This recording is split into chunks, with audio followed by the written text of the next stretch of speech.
आपण शीत दिन दही खाऊछंती कि शीत दिने दही खाइले शरीर पाई कौन फायदा होता है। शीत दिन दही दूरे रहिबा आवश्यक कि एमिति आपणकर नाना प्रश्न को आज आम दूर करूँ। अनेक लोक ठंडा दिन दही खाइबा को पसंद करती कारण ठंडा होइजिबो बोली, किंतु शीत दिने दही खाइबा द्वारा अनेक लाभ मिल पारे। आसंतु जानिबा ठंडा दिन दही खाइबा द्वारा कौन कौन लाभ मिल पारिबो। शीत दिन में काश छिंक आदि हेबा साधारण कथा, किंतु एही समय रे दही एक प्राकृतिक रोग प्रतिरोधक शक्ति भाव में कार्य करिथाए। बैक्टेरिया गुड़िक प्रोबायोटिक सहित मिसी शरीर को सुस्थ रखे। दही एक शक्तिशाली पाचन तंत्र तैयारी करे।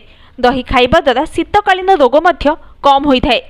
ठंडा दिने खरार परिमाण कम रही थाए। लोके घरे अधिक रहिबाकू पसंद करती, एणु सेमानी खरा ठीक रे पाती नाही, फल शरीर को कैल्शियम मिल पारे नाही। एणु दही खाइबा द्वारा कैल्शियम मिलता है, फल हाड़ गुड़िक मजबूत रहे।